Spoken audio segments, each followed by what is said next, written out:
C'était une de ces jolies et charmantes filles, nées, comme par une erreur du destin, dans une famille d'employés. Elle n'avait pas de dot, pas d'espérance, aucun moyen d'être connue, comprise, aimée, épousée par un homme riche et distingué. Et elle se laissa marier avec un petit commis du ministère de l'Instruction publique.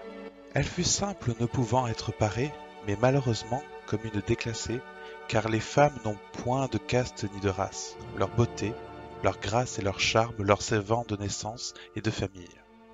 Leur finesse native, leur instinct d'élégance, leur souplesse d'esprit sont leur seule hiérarchie, et font des filles du peuple les égales des plus grandes dames. Elles souffraient sans cesse, se sentant nées pour toutes les délicatesses et tous les luxes. Elle souffrait de la pauvreté de son logement, de la misère des murs, de l'usure des sièges, de la laideur des étoffes. Toutes ces choses dont une femme de sa caste ne serait même pas aperçue la torturaient et l'indignaient.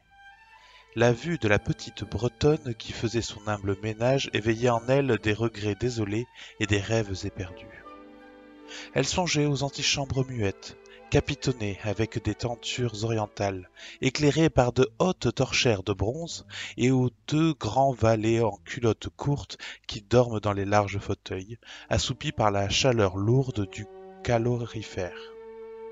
Elle songeait aux grands salons, vêtus de soies anciennes, aux meubles fins portant des bibelots inestimables, et aux petits salons coquets, parfumés, faits pour la causerie de 5 heures avec les amis les plus intimes, les hommes connus et recherchés dont toutes les femmes envient et désirent l'attention. Quand elle s'asseyait, pour dîner, devant la table ronde couverte d'une nappe de 3 jours, en face de son mari qui découvrait la soupière en déclarant d'un air enchanté « Ah, le bon pot-au-feu! Je ne sais rien meilleur que cela !» Elle songeait au dîner fin, aux argenteries reluisantes, aux tapisseries peuplant les murailles de personnages anciens et d'oiseaux étranges au milieu d'une forêt de féerie. Elle songeait aux plats exquis servis en des vaisselles merveilleuses, aux galanteries chuchotées et écoutées avec un sourire de sphinx tout en mangeant la chair rose d'une truite ou des ailes de gélinotte. Elle n'avait pas de toilette, pas de bijoux, rien. Et elle n'aimait que cela. Elle se sentait faite pour cela.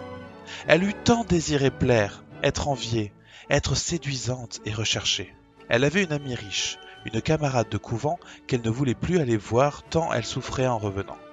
Et elle pleurait pendant des jours entiers de chagrin, de regret, de désespoir et de détresse. Or, un soir, son mari rentra, l'air glorieux et tenant à la main une large enveloppe. « Tiens, dit-il, voici quelque chose pour toi. » Elle déchira vivement le papier et en tira une carte imprimée qui portait ces mots. Le ministre de l'Instruction publique et Madame Georges Ramponneau prient Monsieur et Madame Loisel de faire honneur de venir passer la soirée à l'hôtel du ministère le lundi 18 janvier. Au lieu d'être ravie, comme l'espérait son mari, elle jeta avec dépit l'invitation sur la table, murmurant « Que veux-tu que je fasse de cela ?»« Mais, ma chérie, je pensais que tu serais contente. Tu ne sors jamais et c'est une occasion, cela, une belle. J'ai eu une peine infinie à l'obtenir. Tout le monde en veut, c'est très recherché et on n'en donne pas beaucoup aux employés. Tu verras là tout le monde officiel. » Elle le regardait d'un œil irrité et elle déclara avec impatience « Que veux-tu que je me mette sur le dos pour aller là ?» Il n'y avait pas songé. Il balbutia « Mais... la robe avec laquelle tu vas au théâtre, elle me semble très bien à moi. » Il se tut, stupéfait, éperdu, en voyant que sa femme pleurait. De grosses larmes descendaient lentement des coins des yeux vers les coins de la bouche. Il bégaya. « Qu'as-tu ? Qu'as-tu » Mais, par un effort violent, elle avait dompté sa peine, et elle répondit d'une voix calme en essuyant ses joues humides. « Rien. Seulement, je n'ai pas de toilette, et par conséquent, je ne peux aller à cette fête. Donne ta carte à quelques collègues dont la femme sera mieux nippée que moi. » Il était désolé. Il reprit. « Voyons, Mathilde, combien cela coûterait-il une toilette convenable, qui pourrait te servir encore en d'autres occasions quelque chose de très simple ?» Elle réfléchit quelques secondes, établissant ses comptes et songeant aussi à la somme qu'elle pouvait demander sans s'attirer un refus immédiat et une exclamation effarée du commis économe. Enfin, elle répondit en hésitant. « Je ne sais pas au juste, mais il me semble qu'avec 400 francs, je pourrais y arriver. » Il avait peu pâli, car il réservait juste cette somme pour acheter un fusil et s'offrir des parties de chasse l'été suivant dans la plaine de Nanterre, avec quelques amis qui allaient tirer les alouettes par là le dimanche. Il dit cependant « Soit, je te donne 400 francs, mais tâche d'avoir une belle robe. » Le jour de la fête approchait, et Madame Loisel semblait triste, inquiète, anxieuse. Sa toilette était prête cependant. Son mari lui dit un soir « Qu'as-tu ? Voyons, tu es toute drôle depuis 3 jours. » Et elle répondit « Cela m'ennuie de n'avoir pas un bijou, pas une pierre, rien à mettre sur moi. J'aurais l'air misère comme tout. J'aimerais presque mieux ne pas aller à cette soirée. » Il reprit « Tu mettras des fleurs naturelles, c'est très chic en cette saison-ci. Pour 10 francs, tu auras 2 ou 3 roses magnifiques. » Elle n'était point convaincue. Non, il n'y a rien de plus humiliant que d'avoir l'air pauvre au milieu des femmes riches. Mais son mari s'écria « Que tu es bête! Va trouver ton amie Madame Forestier et demande-lui de te prêter des bijoux. Tu es bien assez lié avec elle pour faire cela. » Elle poussa un cri de joie. « C'est vrai! Je n'y avais point pensé. » Le lendemain, elle se rendit chez son amie et lui conta sa détresse. Madame Forestier alla vers son armoire à glace, prit un large coffret, l'apporta, l'ouvrit et dit à Madame Loisel « Choisis, ma chère. » Elle vit d'abord des bracelets, puis un collier de perles, puis une croix vénitienne, or et pierreries d'un admirable travail. Elle essayait les parures devant la glace, hésitait, ne pouvait se décider à les quitter, à les rendre. Elle demanda toujours « Tu n'as plus rien d'autre ? » « Mais si, cherche, je ne sais pas ce qui peut te plaire. » Tout à coup, elle découvrit dans une boîte de satin noir une superbe rivière de diamants, et son cœur se mit à battre d'un désir immodéré. Ses mains tremblaient en la prenant. Elle l'attacha autour de sa gorge, puis sur sa robe montante, et demeura en extase devant elle-même. Puis elle demanda, hésitante, pleine d'angoisse. « Peux-tu me prêter cela, rien que cela ? » « Mais oui, certainement. » Elle sauta au cou de son ami, l'embrassa avec emportement, puis s'enfuit avec son trésor. Le jour de la fête arriva. Madame Loisel eut un succès. Elle était plus jolie que toutes, élégante, gracieuse, souriante et folle de joie. Tous les hommes la regardaient, demandaient son nom, cherchaient à être présentés. Tous les attachés du cabinet voulaient valser avec elle. Le ministre la remarqua. Elle dansait avec ivresse, avec emportement, grisée par le plaisir, ne pensant plus à rien dans le triomphe de sa beauté, dans la gloire de son succès, dans une sorte de nuage de bonheur fait de tous ses hommages, de toutes ses admirations, de tous ses désirs éveillés, de cette victoire si complète et si douce au cœur des femmes. Elle partit vers 4 heures du matin. Son mari, depuis minuit, dormait dans un petit salon désert avec 3 autres messieurs dont les femmes s'amusaient beaucoup. Il jeta sur les épaules les vêtements qu'il avait apportés pour la sortie, modestes vêtements de la vie ordinaire, dont la pauvreté jurait avec l'élégance de la toilette de bal. Elle le sentit et voulut s'enfuir, pour ne pas être remarquée par les autres femmes qui s'enveloppaient de riches fourrures. Loisel la retenait. « Attends donc, tu vas attraper froid dehors, je vais appeler un fiacre. » Mais elle ne l'écoutait point, et descendait rapidement l'escalier.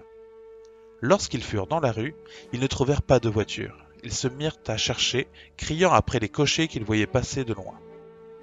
Ils descendaient vers la Seine, désespérés, grelottant. Enfin, ils trouvèrent sur le quai un de ces vieux coupés noctambules qu'on ne voit dans Paris que la nuit venue, comme s'ils eussent été honteux de leur misère pendant le jour. Il les ramena jusqu'à leur porte, rue des Martyrs, et ils remontèrent tristement chez eux. C'était fini pour elle. Et il songeait, lui, qu'il lui faudrait être au ministère à 10 heures. Elle ôta les vêtements dont elle s'était enveloppée les épaules devant la glace afin de se voir encore une fois dans sa gloire. Mais soudain, elle poussa un cri. Elle n'avait plus sa rivière autour du cou. Son mari, à moitié dévêtu déjà, demanda « Qu'est-ce que tu as ?»